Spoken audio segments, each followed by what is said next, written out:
legal, você vê diferente que parece igual. Arte é tão legal, você vê diferente que parece igual. Arte é tão legal, você vê diferente que parece igual. Arte é tão legal, você vê diferente. Parece igual. Né? Pois é, nós vamos fazer agora a nossa revisão sobre os movimentos aí, vários deles, e rapidinho você vai entrar no clima, né? Vai ficar preparadíssimo para as atividades, tá bom? Vamos lá para a nossa lâmina, vamos lá, olha aí, revisão de conteúdo, arte e aspectos relevantes. Vamos aí, que tem muita coisa para a gente lembrar, né? Eu sei que você está afiado aí, mas vamos começar aqui pelo Renascimento, onde tem essas três feras aqui, ó. O Leonardo da Vinci, grande gênio da pintura, escultura, arquitetura, o homem era tudo. Aí vem Michelangelo também, pintor, escultor, e o Rafael Sanzio também, das pinturas aí, né? Então, o que foi o Renascimento, que aconteceu entre o século XIV e o século XVII? Pessoal, foi o surgimento, o ressurgimento do interesse pela arte, ciência e literatura. Aí vem um detalhe aqui, ó, da Antiguidade Clássica. Zé, olha que clássico, né? Antiguidade Clássica. Isso aí quer dizer o quê? As artes lá da Grécia e de Roma. Então, eles colocaram inovações significativas nas técnicas artísticas, né? Eles melhoraram muita coisa. Então, uma das coisas principais foi o uso da perspectiva e destacou a importância do indivíduo e da natureza, né? O foco, a temática das coisas que os pintores passaram a pintar, colocando o homem como o mais importante, porque na antiguidade, aí, teve um período aí, principalmente o período imediatamente antes do Renascimento, onde reinava o teocentrismo, né? Reinava os dogmas da igreja. Então, artistas renomados como Leonardo da Vinci, Michelangelo e Rafael de Sanzio criaram obras-primas que influenciam até hoje a arte, tá bom? Então, vamos seguindo aqui, que a gente tem que ver agora o maneirismo artístico, que é assim, esses movimentos, eles duravam vários, 100 anos, 200 anos, aí quando começava a ficar muito demais, né, muita perspectiva, aí eles começavam a criar alguma coisa, tentar fazer uma diferenciação, como no caso aqui do maneirismo, as figuras mais esguias, mais alongadas, né? Então, é considerado um movimento de transição na arte, né? Então, o maneirismo surgiu no final do Renascimento, né? Lá, 1520, né? Até 1600, foi um movimento que desafiou as normas clássicas de proporção e harmonia. Eles mexeram na proporção rígida entre as figuras, né? Começaram a fazer uns maiores que os outros, assim, tal. Então, e o contexto histórico é que ele apareceu durante um período de turbulência política e religiosa, né? Incluindo aí a reforma protestante e as guerras italianas. Rapaz, estava uma confusão no mundo, aí os caras foram aproveitando aí para mudar. Então, depois do maneirismo, entra aí o barroco, né, que dominou a arquitetura, a pintura e a literatura e até a música no século XVII. Né? Tentativa de comover e impressionar o observador. Elementos religiosos, exuberância, dramaticidade, jogos de luz, contrastes entre luz e sombra. Olha aqui, ó, essa captura de Cristo aqui retratada por Caravaggio, né? Você vê aqui que tem, as figuras centrais estão assim, com mais luz e o fundo está todo no escuro, né? Efeitos ilusionistas, riqueza de detalhes, exagero decorativo, curvas em vez de elementos geométricos e a linguagem altamente, acabamento, né? E muito pessimismo, tá? Então, Próximo movimento, o rococó, que é um desdobramento também do barroco, né? Só que o estilo mais suave, né? Então, cores luminosas e suaves, uso de linhas leves, a natureza, a vida cotidiana, representação da vida profana, quer dizer, passaram a falar também da vida comum das pessoas, ao invés da vida religiosa, né? E aí temos aqui um quadro representante desse momento, com o fantástico Jean Honoré Fragonard, né, no seu balanço aí. Seguindo, temos o neoclassicismo, né? Uma nova visão sobre o classicismo, iniciando aí no século XVIII, depois da Revolução Francesa. Então, mexeu com a literatura, a arquitetura, a pintura, mexeu com tudo, né? E uma revalorização das tradições greco-romanas. Então, buscava ressaltar, quer dizer, todos esses movimentos convivem uns com os outros, né? Porque buscava ressaltar as formas e belezas estéticas das artes clássicas, né? Os formatos, as aparências das artes clássicas. E o Império de Napoleão Bonaparte, né, imperador da França, enquanto ele durou aí, teve um mecenato, né? Ele pagou muitas vezes aí o Jacques Louis David, né, o David, eu acho que é David porque é italiano, né? Para fazer vários quadros heróicos dele, tá? Depois do neoclassicismo entra aí o realismo, né? Uma revolução emocional, né? Que subjetividade, suas características, exaltação da natureza, interesse pelo passado histórico e também pela época medieval, né? Então, muita melancolia, meu Deus, que palavra. Heroísmo e exaltação do próprio eu.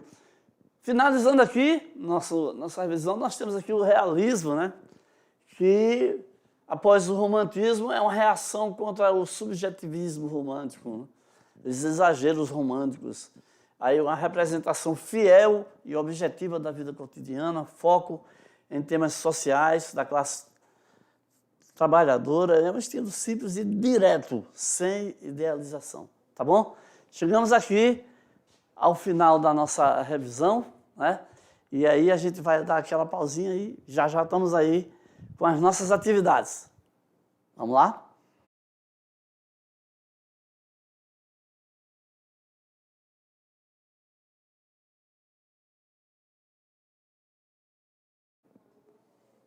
Eita, nós! Olha aqui, nós outra vez, né, gente? Vamos lá agora, sem muitas demoras, vamos lá para as nossas questões, para você se testar, para a gente ver aí se realmente o que foi explicado funcionou, né? Vamos lá.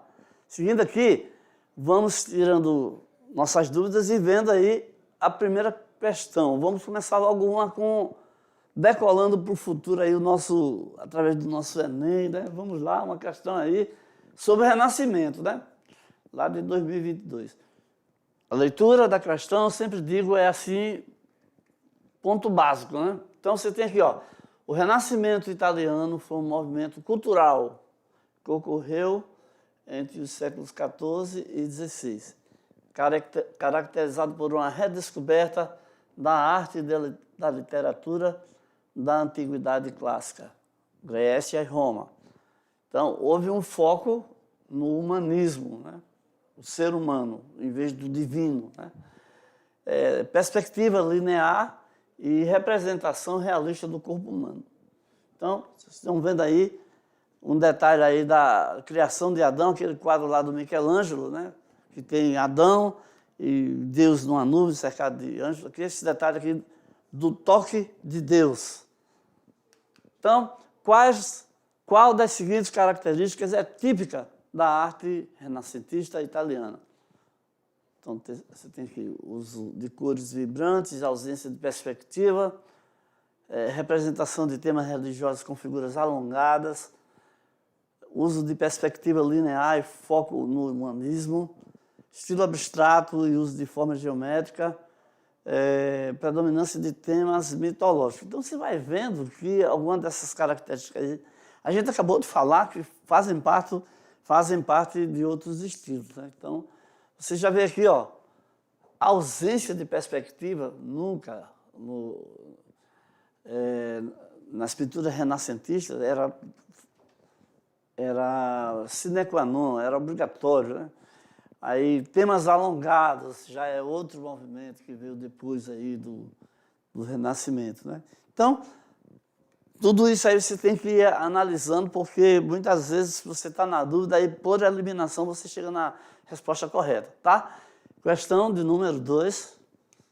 Chegamos aqui no movimento barroco. Olha só, o barroco foi um movimento artístico, se desenvolveu no século XVII, conhecido por seu estilo dramático, uso intenso de contrastes de luz, né? E muita sombra, que é a técnica do chiaroscuro, né? Claro e escuro. E ornamentos exuberantes, né? A arte barroca buscava provocar emoções e refletir a grandeza da Igreja Católica e do absolutismo monárquico. O rei podia e mandava tudo. Olha a riqueza aqui dessa igreja aqui, tá? Isso tudo aí, amarelo aí, é ouro, tá? Então, seguindo aqui, você tem o seguinte: quais das seguintes alternativas melhor descreve uma característica da arte barroca? Então, tem aqui simplicidade e clareza nas composições, uso de linhas retas e formas geométricas.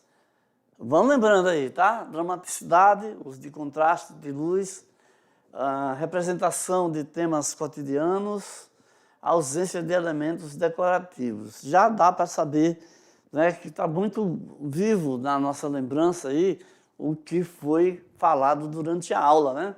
Então, o que vai rolar aí? É que a dramaticidade, o uso de contrastes de luz e sombra, muito exagero na sombra, né? Somente as figuras principais ficavam lá à mostra. Então, não esquece disso, tá? Olha aqui, ó, não tem como errar essa daí, tá bom? Nossa revisão. Essa questão 3 diz o seguinte: o neoclassicismo foi um movimento artístico que floresceu no final do século XVIII e início do século XIX. Já está aqui quase perto de nós, né? Inspirado pela arte e cultura da Grécia e Roma antigas.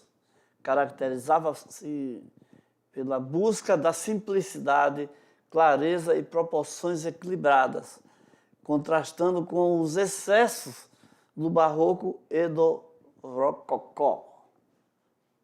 Então temos aí o Jacques-Louis David, quando ele fez aí os detalhes fantásticos da morte de Sócrates, né? Sócrates é esse que está com a mão levantada para cima, né? Ele está ainda filosofando no leito de morte aí. Alguns dos seus alunos chorando, né? E ele já tomou o veneno e está prestes a morrer, né? Ele tomou o veneno e enquanto o efeito não começava, ele ficou batendo papo.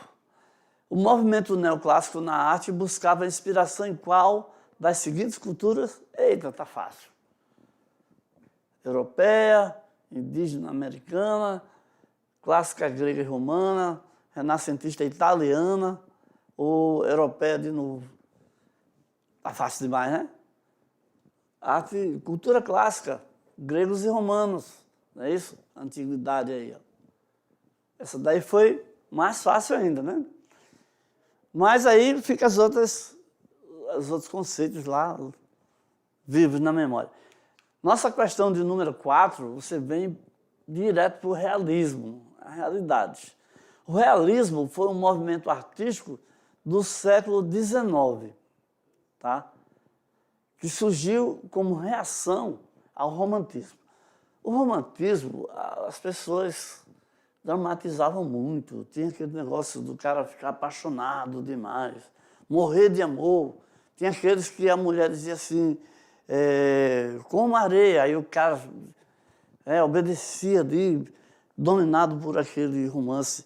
Aí o Romeu chegou lá e pensou que a Julieta estava morta, aí se matou também. Toda essa tragédia aí, todo esse exagero aí, fazia parte do romantismo. Então chegou um momento lá que um outro grupo de artistas achou, chega disso. Nem a pau, Juvenal. Aí saíram fora e reagiram ao romantismo através da realidade, certo? Os artistas realistas focavam na representação fiel da vida cotidiana, nas condições sociais, buscavam retratar a realidade de forma objetiva, sem idealização, porque vamos combinar que muitas coisas dos românticos é só viagem. Então, Gustave Gaubert é um dos principais representantes desse período aí, tá? Então, vamos ver aqui. Qual das seguintes características é típica da arte realista? Você tem representação idealizada da natureza e das figuras humanas, uso de cores vibrantes e formas abstratas, foco na representação fiel da realidade cotidiana, predominância de temas mitológicos e religiosos, estilo decorativo e uso de elementos ornamentais. Tem características aí que a gente já vê que faz parte de outros movimentos, né? Então, a gente acabou de falar nisso aí, então não tem erro, não tem dúvida. Foco na representação fiel da realidade. Chega de mimimi, né? Chega de baboseira aí, chega de eu te amo, e beijo, não sei o que mais lá, o tempo todo. Para com isso, por favor. Ora, bolas. Vamos para a próxima questão. Questão de número 5. A arte barroca buscava provocar emoções, são tantas emoções, e refletir a grandeza da Igreja Católica e do absolutismo monárquico. Significava que a Igreja tinha uma aliança, né, com os reis, né? Tinha ali uma combinação, a Igreja Católica daquela época, né? Então, o que você vai fazer? Você vai lembrar de algumas características da arte barroca e vai escrever aí, tá? Não precisam ser todas, mas podem ser algumas. Então, eu vou agora mostrar para vocês uma possibilidade de resposta para essa questão, coisas que você pode responder, mas não precisa ser exatamente igual à resposta que eu vou dar aí, tá? Se você tocar em algum desses assuntos que eu vou falar, aí já está legal, porque significa que você está dentro, né? Mas você tem que falar em algum desses pontos aqui, ó. Porque o barroco foi um estilo que apareceu em diferentes lugares do mundo. Sendo assim, a sua produção reflete aspectos de cada localidade. No Brasil, o barroco teve um detalhe aí bem diferente da Europa, né? Então, o barroco conta com algumas das características marcantes. Então, se você falar pelo menos 2 ou 3 dessas aqui, na sua resposta já dá para ficar satisfeito, né? Então, tentativa de comover, impressionar, elementos religiosos, né? Jogo de luz, com forte contraste, de vez em quando me enrolo numa palavra, efeitos ilusionistas, curvas em vez de elementos geométricos, iconografia dramática, linguagem refinada e pessimismo. Então, se você tocar nisso aí, já dá para ficar mais ou menos feliz, tá? E, no final aqui, eu tenho que lembrar para vocês que tem um material aí, muito show de bola, para você dar uma olhadinha aí na internet, né? Tem a parte 1 e a parte 2, tá? Do documentário aí, que vai deixar você mais afinado com essa história aí, tá bom? Com a história da arte, tá? Chegamos ao final da nossa aula aí, espero que vocês tenham gostado, espero que vocês tenham assim, acertado essas questões, assim, imediatamente já tenham assim, achado a resposta, ter sido fácil. Não é para ser difícil, é para ser fácil, porque sendo fácil significa que você entendeu bem, ok? Até a próxima aula. Tchau!